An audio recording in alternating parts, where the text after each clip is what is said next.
Om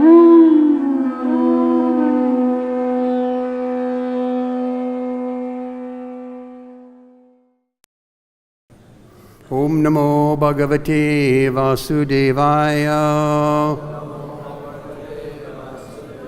Om Namo Bhagavate Vasudevaya. Om Namo Bhagavate Vasudevaya.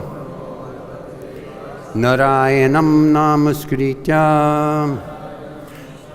Naram Shaiva Narottama Devim Saraswatam Vyasam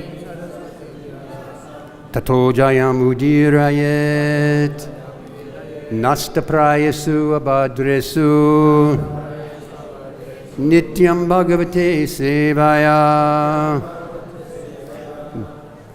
Bhagavate Utamasloke Bhakti Bhavati Naiskati.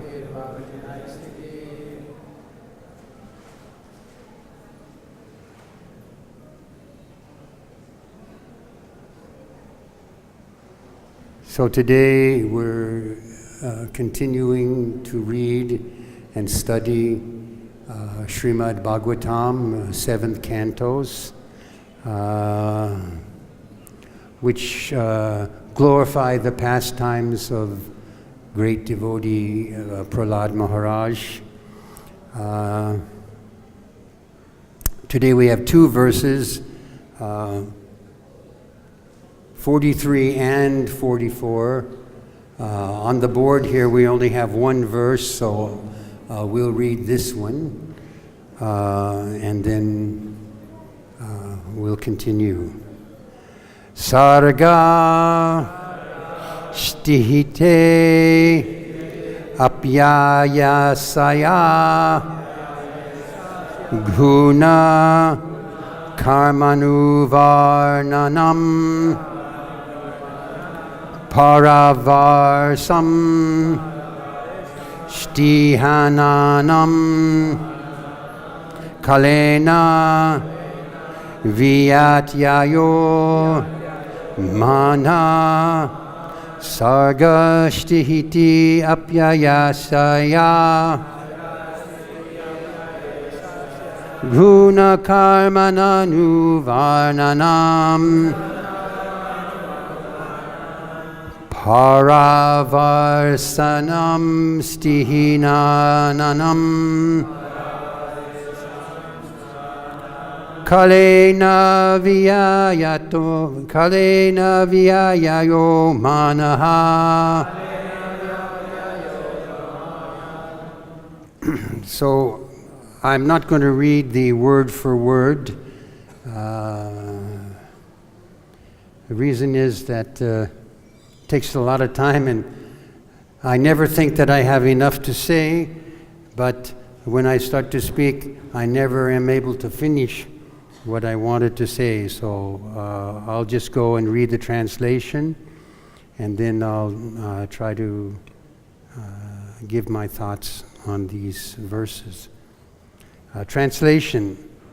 This narration describes the characteristics of the great and exalted devotee Prahlad Maharaj.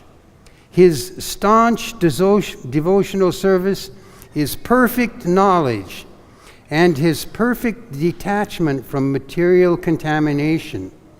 It is also described the Supreme Personality of Godhead as the cause of creation, maintenance, and annihilation.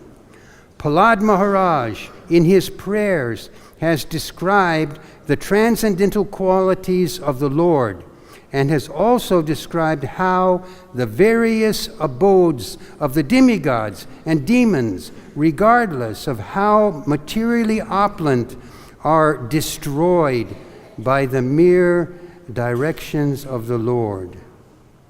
Purport by His Divine Grace, Srila Prabhupada.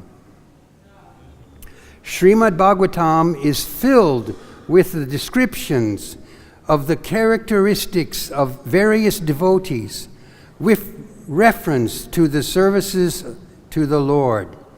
This Vedic literature is called Bhagavatam because it deals with the Supreme Personality of Godhead and his devotees.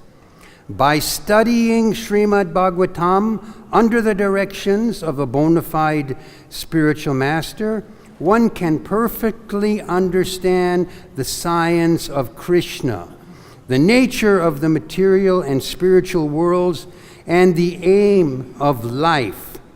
Srimad Bhagavatam Amirlam Purnam. Srimad Bhagavatam is the spotless Vedic literature. As we have discussed in the beginning of Srimad Bhagavatam, therefore, simply by understanding Srimad Bhagavatam, one can understand the science of Srimad Bhagavatam and the activities of the devotees, the activities of the demons, and permanent abode and the temporary abode. Through Srimad Bhagavatam, everything is perfectly known. Om Agyana Timaranda Shagana Gana Salakaya Chaksu Militam Gena Tasmai Shri Garavi Nama Shri Chaitanya Marabhisnam Sarabhitang Gela Bhutale Swayam Rupakadamaya Padante Swa Padantekam Namo Vishnu Vedaya Krishna Prastaya Bhutale Srimati Bhaktivedanta Swami Tinamini Namaste Saraswati Devi Gauravani Pacharini Nirvasesha Sunyavari Vaskachide Satarine. So now the seventh canto is coming to an end, although there are still approximately 30 verses left to read. Most of them are only verses, and many don't have a purport. So I would like to try and summarize that things that I feel might be important, at least to me, in this verse. So I like this canto very much for the reason that it is showing us that anything is possible by the Lord. We know that after performing tapasyas for 100,000 years, Hiranyakashipu brought fear and brought the entire universe trembling at his feet, and demanded so many boons by Lord Brahma to make himself immortal. But in this chapter, we see that when Krishna's devotee was put into danger, the Lord, he didn't go against the benedictions offered to Hiranyakashipu by Lord Brahma, but he tailor-made his incarnation in order to squelch the so-called intelligence of Hiranyakashipu and destroy him. So we know that he wanted to not be killed by any weapon, daytime, nighttime, so many things, one after another, granted, granted, granted, and granted. And so therefore, the incarnation of Lord Nrsingadev appearing from the pillar, not inside, not outside, but in the doorway, not by a beast, but by half beast, half man. And this way, everything that was granted by Lord Brahma was given to him. But still, the Lord was able to fool him and cause his death. So we know that Prahlad Maharaj, he was such a great soul, and how and when did he learn this science of Bhagavad Dharma? So he was in the womb of his mother, just in the womb of his mother, and on the pretense of teaching Hiranyakashipu's wife, he came and began to instruct her on this science of God consciousness. So knowing very well that whatever he spoke would not be understood by this simple woman. He was not preaching to her, but he was preaching to that small child within her womb. So perhaps, we have seen pictures, what do they call it, a sonogram or something like this, where now they can take pictures and photographs of the baby within the womb. And in the womb, all the symptoms of life are there. What do you see? You see a head, you see little arms moving like this, legs kicking, and the heart within that little body beating up and down. And we see all the physical attributes of the material body, but what don't you see? Who knows? You don't see the soul that is giving life to that living entity. So this Bhagavad Dharma is the absolute truth, and it is without any fault. So if any child, even one within the womb, is associating with devotees, he will also get the same benefit that the elder personages are receiving, simply by hearing these instructions. So Shravanam is the first in the 9 processes of self-realization, and Narada Muni Kirtanan, speaking. Even Narada Muni himself, he had association of devotees. When did he have association of devotees? In his past life.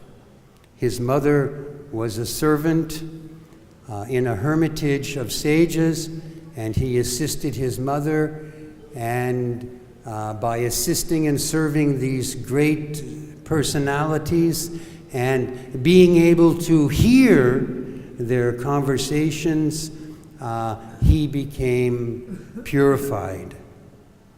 And he had darshan of the Lord.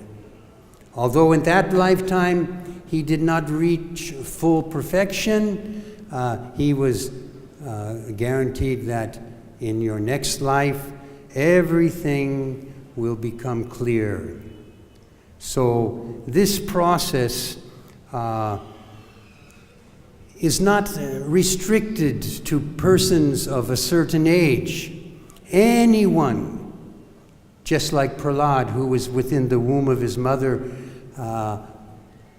was able to absorb this transcendental knowledge being spoken by Narada Muni to him. So just because he is a child doesn't mean that he won't get the benefits of this great science, because it does not discriminate on age, on gender. Anyone who hears, and how should you hear? Yes? Receptively and attentively. Yes, that's close enough. So I'll give you credit. So if you hear attentively and receptively, not in a challenging spirit, your reward will be, you will reap the benefits from this wonderful Bhagavad Dharma. So just like here in our Gurukul, we have come to our, we have boys who have coming here to this school for training, and they're beginning their training, they're learning this Bhagavad Dharma. And the Gurukul means the school of the Guru, where they come to be tutored and taught this great science. This science should be taught in every school throughout this entire world, but Unfortunately, now in this age of Kali, nobody is interested in self-realization. They are simply absorbed in sense gratification. And if one wants to take to spiritual life, he is confronted with so many obstacles. Even Prahlad Maharaj had so many difficulties. So this path of self-realization is not going to be an easy path. Even his own father was against him because Prahlad was teaching this God realization, or this process of self-realization, to his friends. And all of Prahlad's teachers, who were their names? Yes, okay. So they were really in anxiety because this young Prahlad, he was not interested in what they were teaching, and he was always trying to speak with his classmates on this process of self-realization. So worrying more for themselves as to what Hiranyakashipu may do to them for letting his son engage in such behavior, they would go to him and constantly complain, "Oh, your son, he's always speaking this nonsense about Krishna consciousness. We don't know where he's learned all this stuff. We don't teach that in our classes. Trust us, we never tell him anything about Krishna, but he speaks every day to these boys. What should we do?" And so Hiranyakashipu approaches his own son and questions him on where he learns this science. Who told him about Krishna?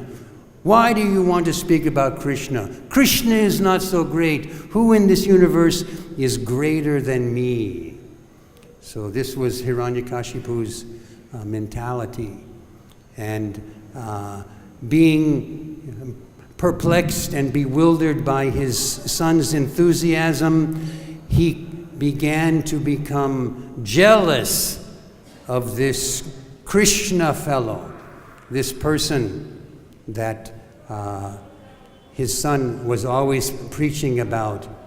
And so we know that when confronted by this, Hiranyakashipu challenged his son to prove that his God was here. Where is your God? Is he here? Yes. Is he here? Yes. Is he here? Yes. And then what did he say? Is he here in this pillar? And then we know the story. At that time, what happened? Who knows? Krishna was there?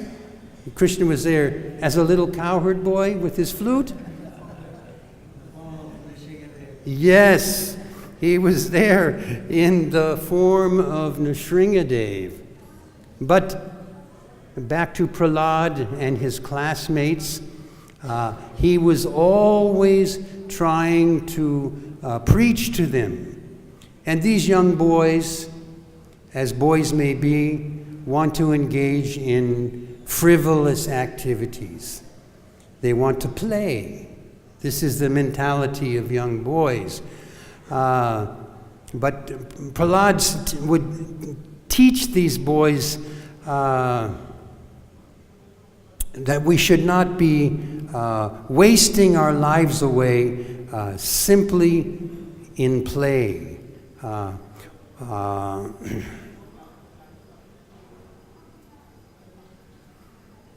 Why is this?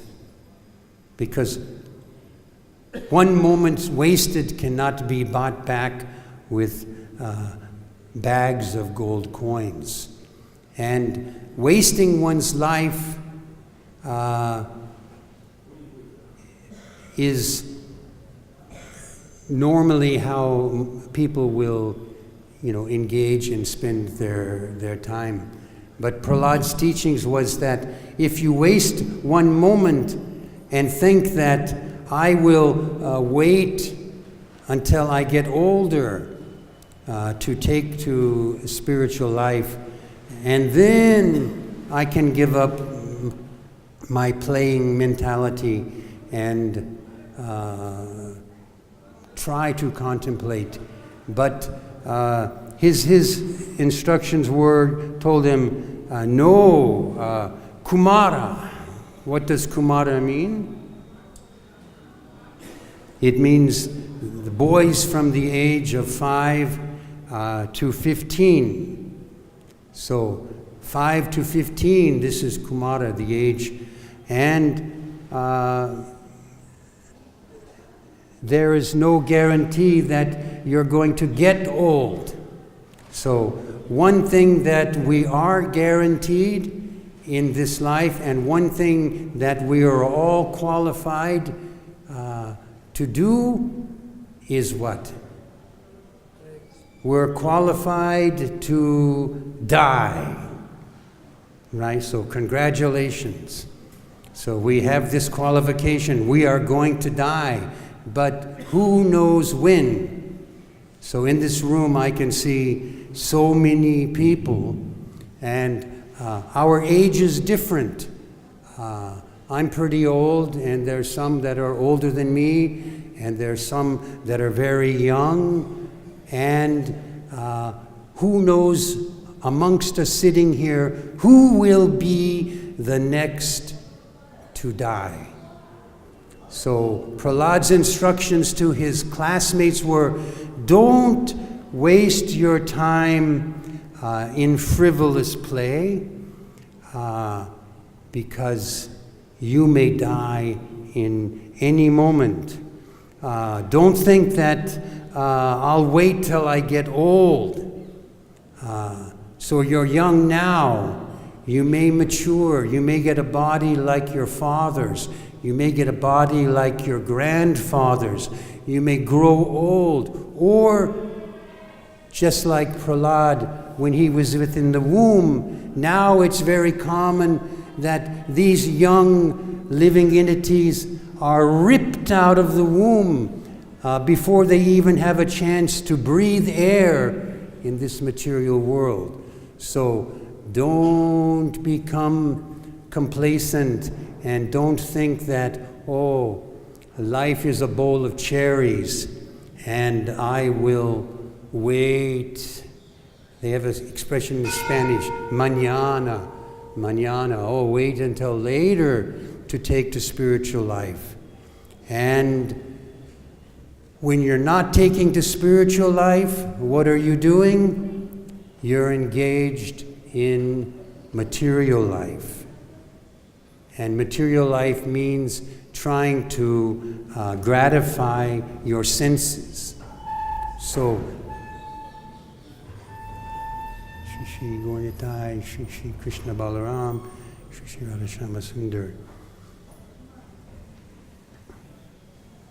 So Prahlad was teaching to his classmates that this process of learning can begin at any age.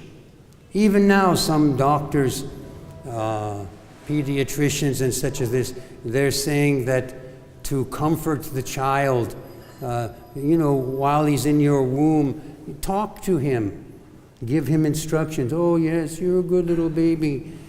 Not you dirty thing, I didn't want you anyway. So putting thoughts like this into the child's head. So they listen. They have the ability to hear even within the womb, and they can retain that knowledge. There are cases where they have hypnotized people and transgressed them to earlier stages of their life, and they can remember being in the womb. So if you are asked, what is your earliest memory? What can you remember? What is your earliest memory as a child? Who wants to volunteer and answer something? Can you remember yesterday? No. So in some cases, yes, I can remember when I was a little baby, my father was in the Navy at that time. This was during the Korean War. And so he was wearing his Navy uniform and he was holding me in his arms. So I must have been 1 year old or less than 1 year old. And so, but I remember that. Prior to that, I don't remember anything. But the instructions here, when one reaches the age of Kumara, at least from the age of 5, they must seriously begin studying this process of self-realization. So again, just like our boys who come here to this school to study,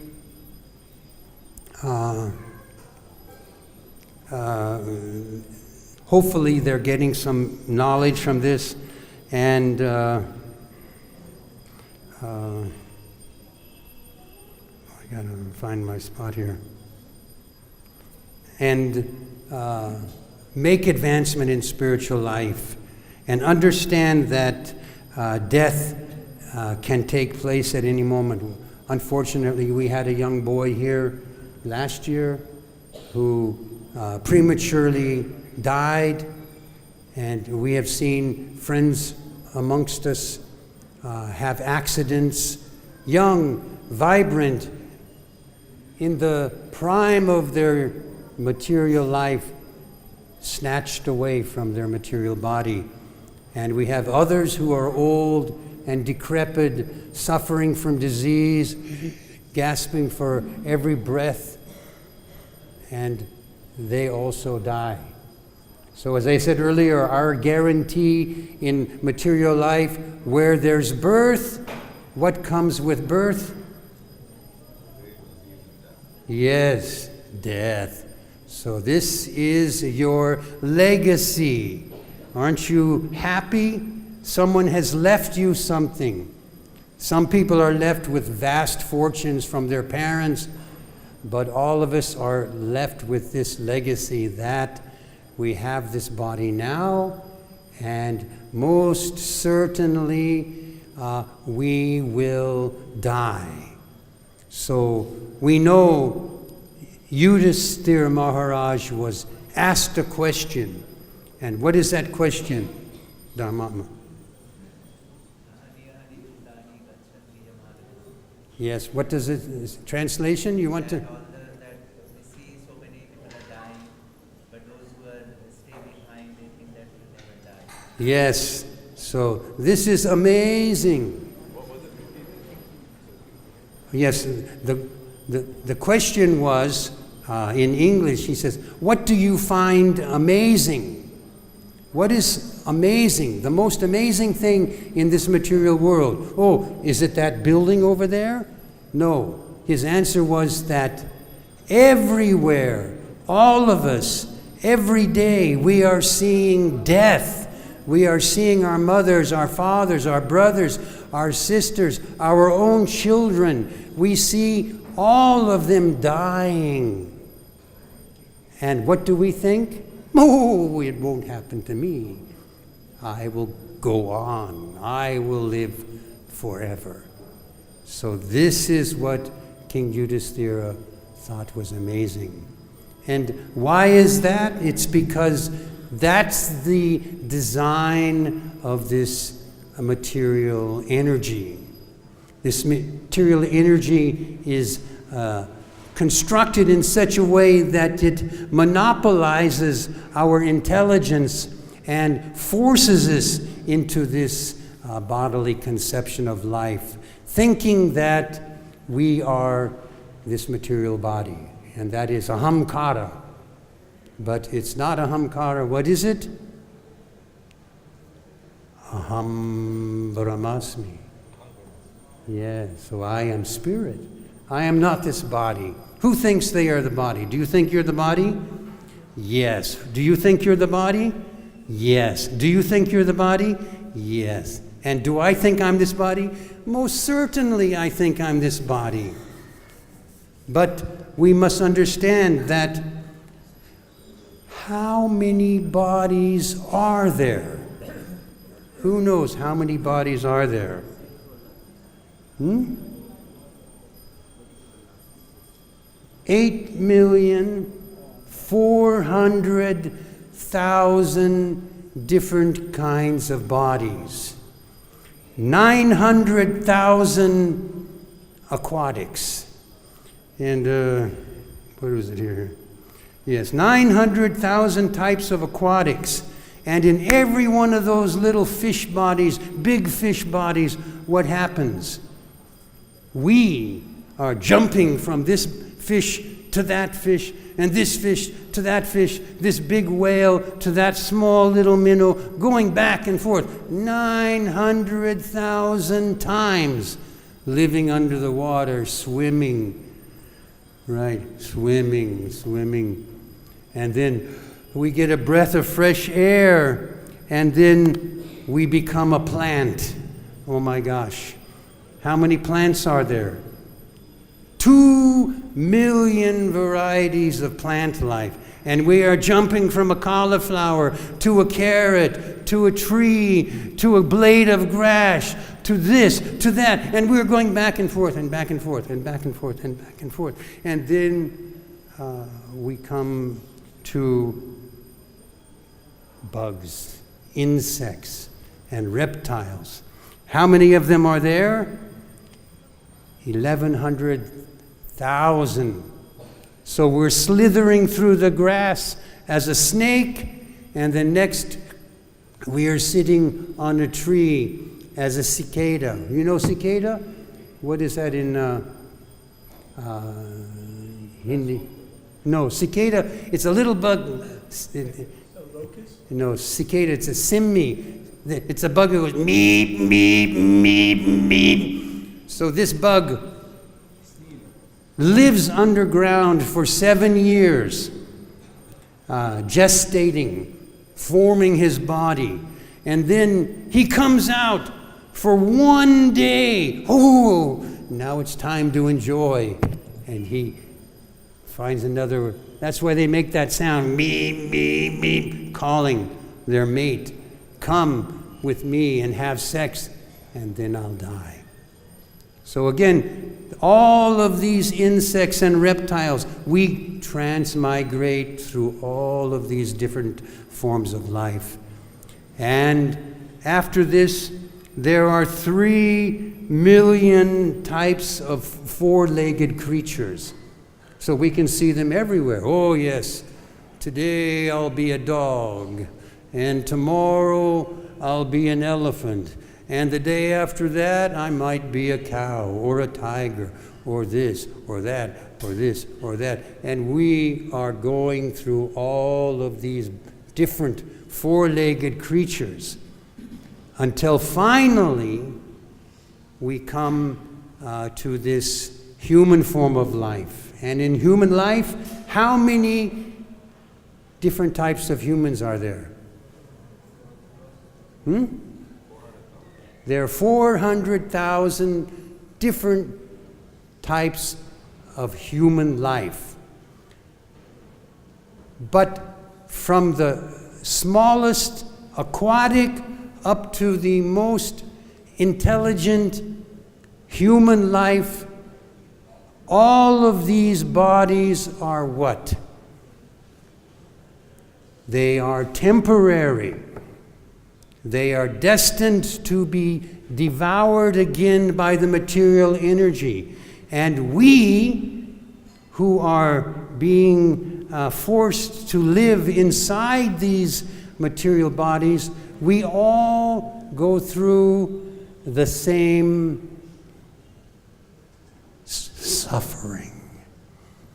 From the aquatic up until this human form of life, we are not enjoying, but we are suffering.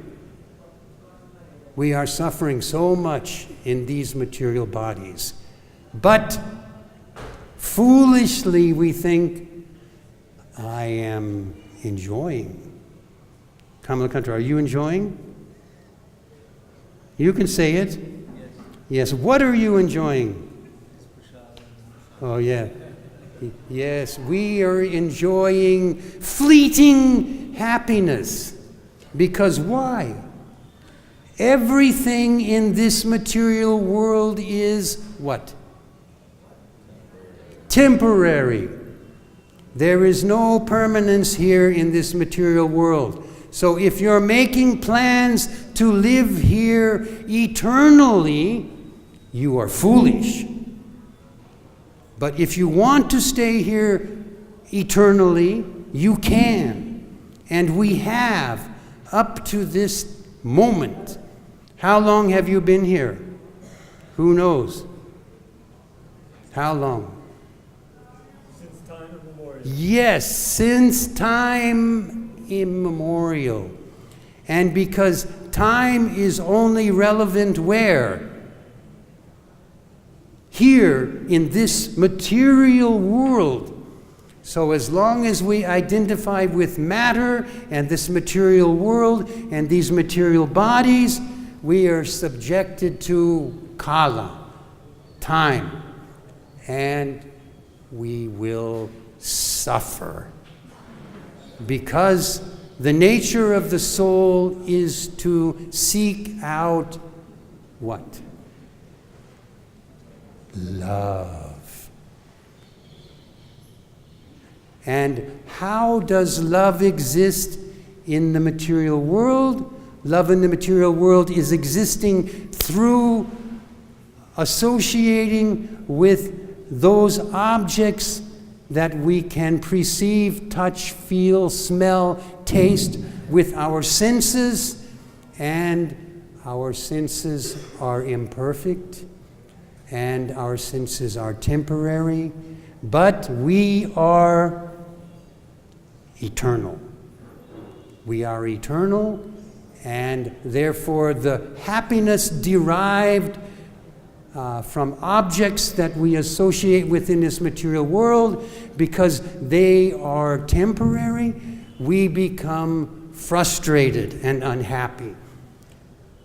So what does intelligence do? What does intelligence tell us? We must seek out pleasure from a source that is also eternal. And where is that pleasure? Who can give us that pleasure? There are two. The living entity and, yes? Serving the Lord. Yes, the Lord.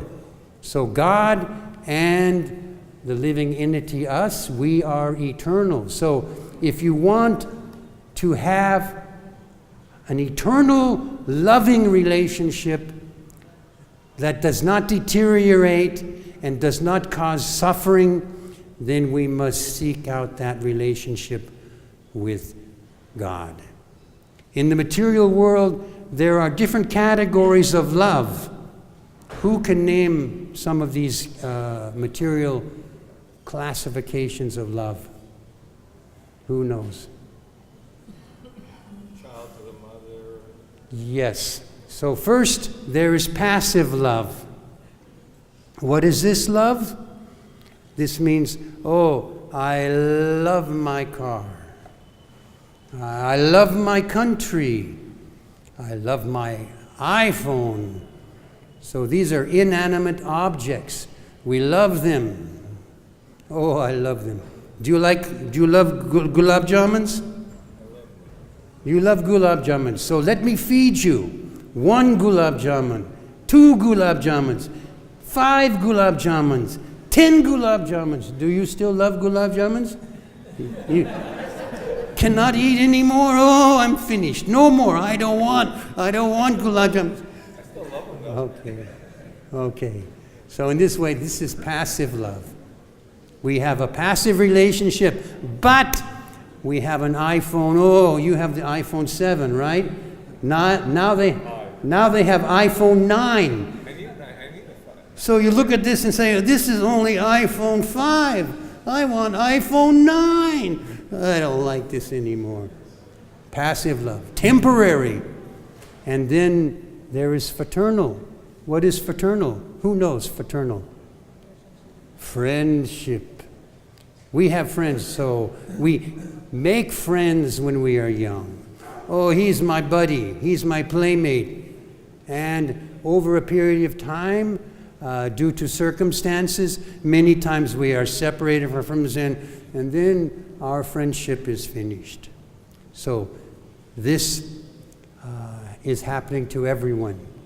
And then there is paternal love. This is the love that a mother, a father have for their child, and even the child has the same reciprocal love for his or her parents. So this goes on. Oh yes, oh my child, he's so much. But we can see that in so many family situations, there's sometimes they become estranged from each other, and no longer this love flourishes. They don't love each other anymore. Oh, my son is useless. Like when I was a little boy, I must have been 5 years old, my mother told me, says, oh, you were a mistake. I didn't want you. So this is a loving mother, you know. So this is how life goes. And then finally, the last type of love we experience in this material world is what? Conjugal love. And this is the love between a man and a woman. So we see that this is the pinnacle of love. Oh, every man, every woman, they are seeking after that lifelong companion. Someone to love me, to solace me in my hours of need, to give me comfort in the night. Until what? Until something better comes along and our eyes begin to wander. And instead of looking here, we're looking here.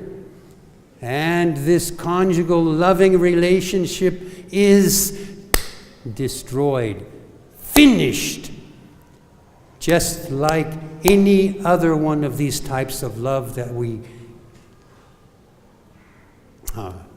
experience.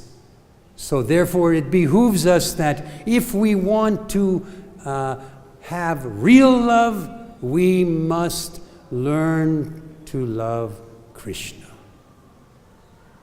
So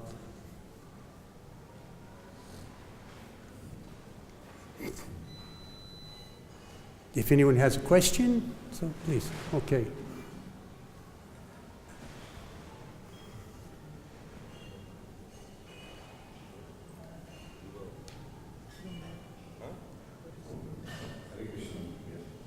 So Krishna, he shows by his example, it seems like when we read Krishna about Krishna and all his friends were playing in the forest and having fun, but it seems like you're saying that, you know, even in childhood, they need to study philosophy or get serious in life. I mean, as children, natural proclivity is to play and have fun, so, I mean, there must be, it seems like a little bit dry and dull.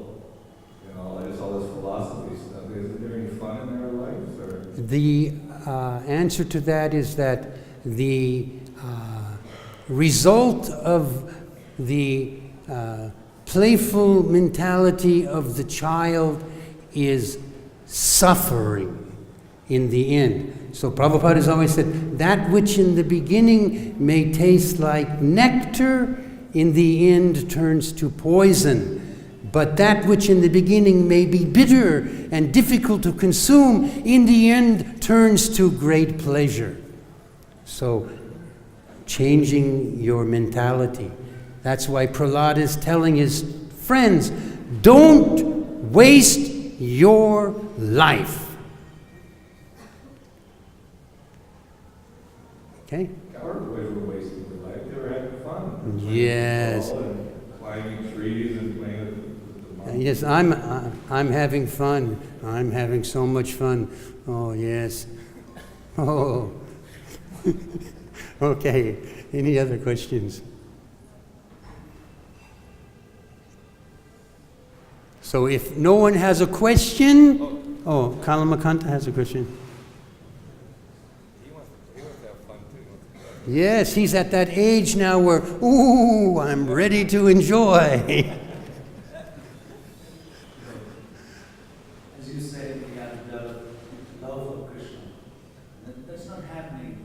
easy. And we're trying and trying and trying.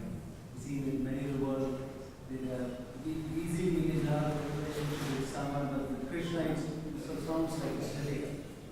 Yes, the reason it's difficult is because we have, since Prabhuji had said, time immemorial associated with this material energy, and we have become contaminated. So, what did Lord Chaitanya teach us? Cheto darpanamajanam. So we must cleanse away all of that contamination due to association with matter. And how is that contamination removed? Chanting Hare Krishna. So who takes pleasure in chanting Hare Krishna? Who wakes up in the middle of a deep sleep, and when they wake, they immediately begin chanting Hare Krishna? Anyone in here is like this? So some. All of us should be striving that in our waking and sleeping moments, our mind is totally focused on Krishna. And that will bring ananda. That will bring happiness. And we will feel this love. So it's not easy, right? It's not so easy. Okay, I'm ready. I want to love Krishna. No.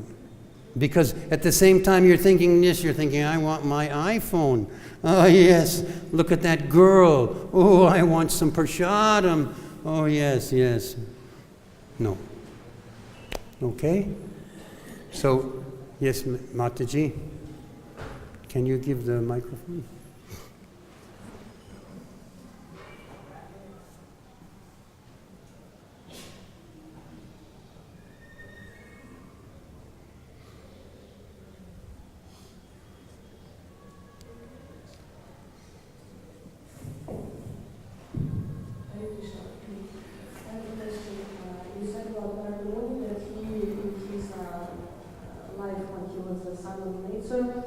He saw Krishna. So he was pretty elevated, and you said that he didn't achieve the perfection of life, so taking another birth.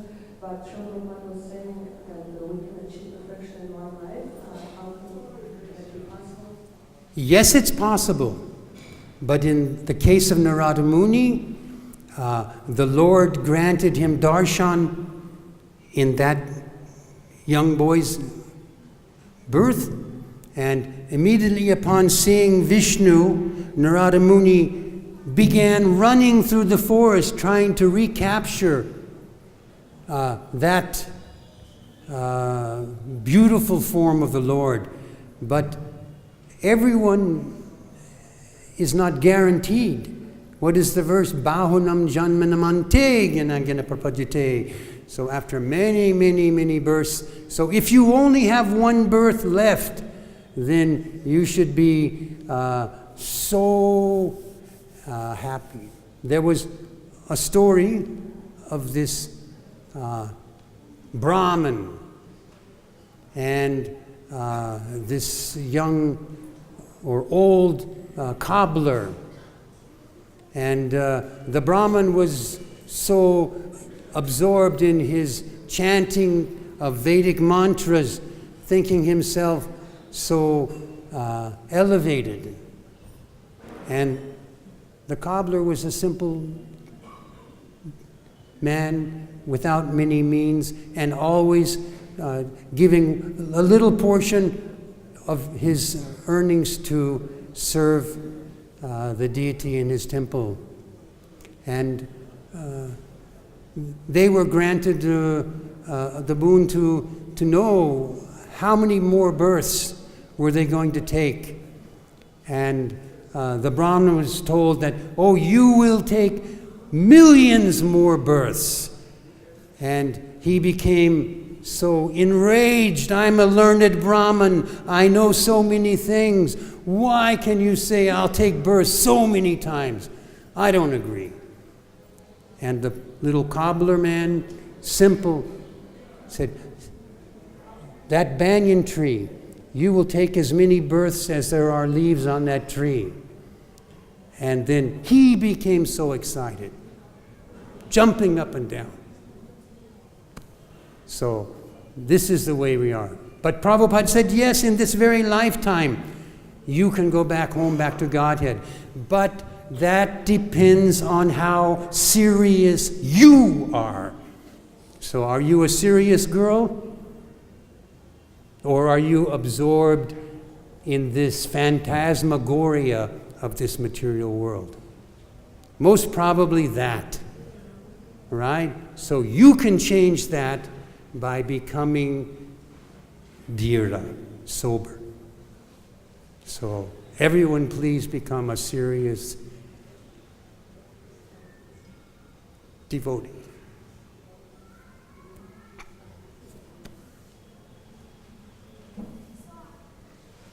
Any other questions? Okay.